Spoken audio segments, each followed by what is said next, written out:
नमस्कार दोस्तों, दी job creator आपकी सेवा में उपस्थित है। दी जॉब क्रिएटर फिलहाल में बिहार पुलिस की एग्ज़ाम की तैयारी के लिए अभी एकदम कॉन्शस है। इस एग्ज़ाम की तैयारी हम लोग दो दिन से इसका वीडियो बना रहे हैं। डे 1 में आप लोगों को थोड़ा बहुत मैथ के बारे में एक क्वेश्चन डील करने के लिए बताया, और फिर डे 2 में आपको कुछ क्वेश्चन बताया जो कि बिहार पुलिस के सिलेबस के जैसा ही है। आज ये तीसरा दिन है जो कि बिहार पुलिस एग्ज़ाम के लिए आपको काफ़ी मदद मिलने करेगी यह दी जॉब के लिए। जी हाँ दोस्तों, यह बिहार पुलिस जो है में आपको किस तरह का एग्ज़ाम क्वेश्चन देखने को मिलेगा वह यहाँ पर बताया जा रहा है। तो आज हम इस कड़ी में आगे बढ़ते हैं और वीडियो की चर्चा करेंगे कि किस तरह से कि क्वेश्चन इसमें आ रहा है। तो इसमें फर्स्ट क्वेश्चन है कि मिट्टी के अध्ययन को क्या कहा जाता है। मिट्टी के अध्ययन को क्या कहा जाता है? मिट्टी के अध्ययन को मृदा विज्ञान कहा जाता है। मिट्टी के अध्ययन को क्या कहा जाता है? तो मिट्टी के अध्ययन को मृदा विज्ञान कहा जाता है, जिसे इंग्लिश में कहा जाता है पेडोलॉजी। मिट्टी के अध्ययन को मृदा विज्ञान कहा जाता है, जिसे अंग्रेजी में कहा जाता है पेडोलॉजी। मिट्टी के अध्ययन को पेडोलॉजी कहा जाता है।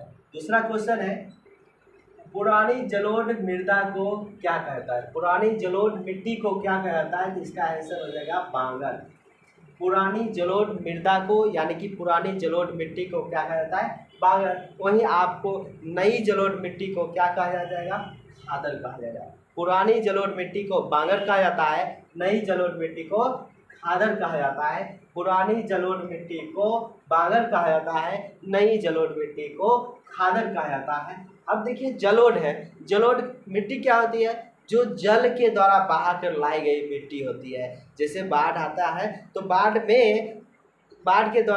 के पानी के द्वारा नदियों को जो बहाकर मिट्टी लाई जाती है, उस मिट्टी को जलोढ़ मृदा यानी कि जलोढ़ मिट्टी कह देते हैं, जिससे पुरानी जलोढ़ मिट्टी को बांगर कहा जाता है, नई जलोढ़ मिट्टी को खादर कहा जाता है। अब एक मैथ का सवाल है, यदि x + 1y(x) = 2 तो x² + 1y(x²) जल्दी से कमेंट कर इसका आंसर हमें बताइए। तो इसके लिए आपको बताए थे, अगर इस तरह से हो तो a² - 2 कर देते हैं। a का वैल्यू 2 है, 2 का स्क्वायर - 2, 2 का स्क्वायर 4 - 2 = यानी कि x² + 1y(x² का वैल्यू क्या आ जाएगा? हम जितना अंक रहेगा उसका स्क्वायर कर देते हैं और उसमें 2 माइनस करते हैं। अगर यहाँ पर 3 हो तो 3 के स्क्वायर -2 कर देंगे, तो 3 के स्क्वायर 9 और -2 7 मिलेगा। चलिए नेक्स्ट क्वेश्चन की तरफ चलते हैं। चौथा नंबर क्वेश्चन, उत्तर भारत का मैनचेस्टर कहाँ है? तो कानपुर में है। उत्तर भारत का मैनचेस्टर कहाँ है? कानपुर में है। वहीं दक्षिण भारत का मैनचेस्टर कहाँ है? कोयम्बटूर में है। उत्तर भारत का मैनचेस्टर कानपुर में है, वहीं दक्षिण भारत का मैनचेस्टर यह कोयम्बटूर में। आपको यह बताना है कमेंट करके कि कोयम्बटूर भारत के किस राज्य में स्थित है। कोयम्बटूर भारत के किस राज्य में स्थित है, ये आपको कमेंट करके बताना है। नेक्स्ट क्वेश्चन है, बंगाल के प्रथम गवर्नर जनरल कौन थे?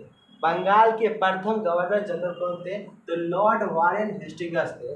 बंगाल के प्रथम गवर्नर लॉर्ड वारेन हेस्टिंग्स थे, और इसी को पहले बंगाल का गवर्नर होता था, लेकिन बाद में इसी का नाम बदल दिया गया बंगाल के गवर्नर जनरल, जिसमें कि वो थे लॉर्ड वारेन हेस्टिंग्स। प्लासी का लड़ाई कब हुआ था? तो 10 जून 1757 को। प्लासी का युद्ध कब हुआ था? 1757 को हुआ था। किसके बीच हुआ था? तो रॉबर्ट क्लाइव और सिराज उद दौला के बीच। प्लासी का युद्ध हुआ था 1757 में। किसके बीच हुआ था? रॉबर्ट क्लाइव एवं सिराज उद दौला। ध्यान देना इस नाम को, सिराज उद दौला के बीच, क्योंकि आगे इससे मिलता जुलता नाम आएगा। बक्सर का युद्ध, 7वां नंबर क्वेश्चन है, बक्सर का युद्ध 1764 में हुआ था। बक्सर का युद्ध कब हुआ था? तो 1764 में हुआ था। किसके किसके बीच हुआ था? तो मीर कासिम था, शुजा उद दौला यहाँ पर था। प्लासी के युद्ध में सिराज उद दौला था, और बक्सर के युद्ध में है शुजा उद दौला, साथ में शाह आलम द्वितीय के बीच। इन सबों के बीच बक्सर की लड़ाई हुई थी। और बक्सर कहाँ है? तो बिहार में। नेक्स्ट क्वेश्चन है, साइंस का क्वेश्चन है, 1 नैनो कितने मीटर के बराबर होता है? 1 नैनो कितने मीटर के बराबर होता है? तो इसका सही जवाब है 10⁻⁻⁹ मीटर के बराबर होता है। 1 नैनो बराबर 10⁻⁹ होता है। नेक्स्ट क्वेश्चन है, महात्मा गांधी की सबसे लंबी मूर्ति, यानी कि पूरे बिहार में अगर देखा जाए तो सबसे लंबी मूर्ति कहाँ देखने को मिलेगी? तो पटना में मिलेगी। इसके अलावा नेक्स्ट क्वेश्चन है, बिहार के प्रथम मुख्यमंत्री कौन थे? बिहार के प्रथम मुख्यमंत्री श्री कृष्ण थे। आपको यह बताना है बिहार में पहली बार मुख्यमंत्री का चयन कब किया गया? यहाँ पर क्वेश्चन है, बिहार के प्रथम मुख्यमंत्री थे श्री कृष्ण सिंह, लेकिन आपको ये कमेंट करके जवाब बताना है कि बिहार के प्रथम मुख्यमंत्री का चयन बिहार में पहली बार कब हुआ था। नेक्स्ट नंबर क्वेश्चन 11 नंबर है, पर फ्रांस की राज्य क्रांति कब हुई? फ्रांस में राज्य क्रांति कब हुई? तो 1789। बास्तिल का किला जो कि फ्रांस की क्रांति से ही संबंधित है, ध्यान देना है। बास्तिल का किला किससे संबंधित है? तो फ्रांस की क्रांति से। फ्रांस की क्रांति जो कि हुई थी 1789 ईस्वी में। और जिस समय फ्रांस में क्रांति हुई थी उस समय का जो शासक था लुई 16वां था। जिस समय फ्रांस में क्रांति हुई थी उस समय वहाँ का शासक कौन था? लुई 16वां। और आपको एक सवाल है, लुई 16वां का कथन क्या था?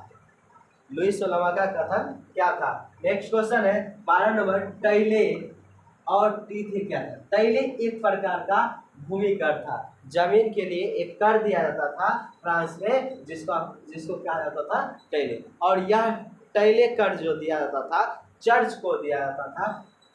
टीथे यह भी एक प्रकार का धार्मिक कर है। टीथे भी एक प्रकार का धार्मिक कर है।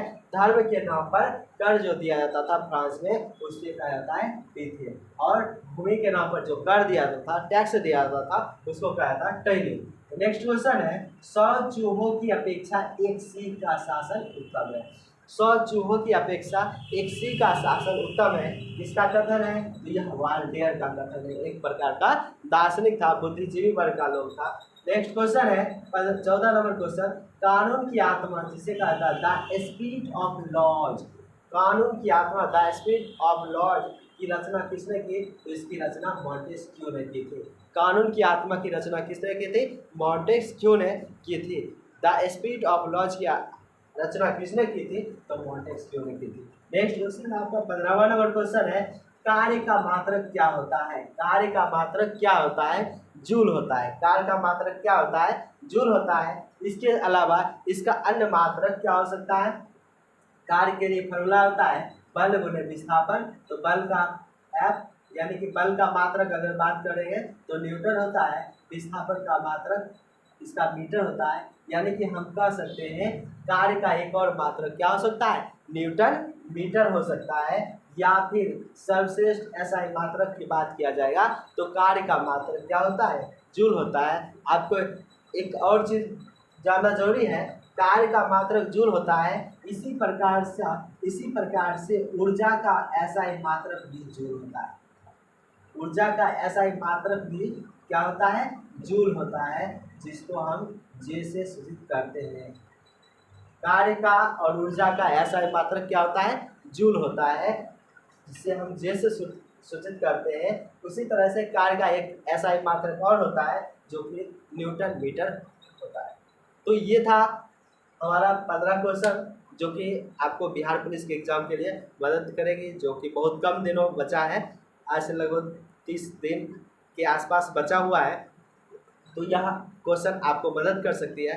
अगर आपको अच्छा लगता है तो इस वीडियो को ज़्यादा से ज़्यादा शेयर कीजिए ताकि लोग इस पर जुड़ सकें और हमारा हौसला बढ़ सके और हम आपको बेहतर से बेहतर तैयारी करा सकें। आपको यह वीडियो कैसा लगा, यह क्वेश्चन कैसा लगा, क्या आपको इन सारे प्रश्नों का जवाब आता था, यह हमें कमेंट कर जरूर बताएं। और वीडियो को ज़्यादा से ज़्यादा शेयर करें, लाइक करें। तब तक के लिए जय हिंद।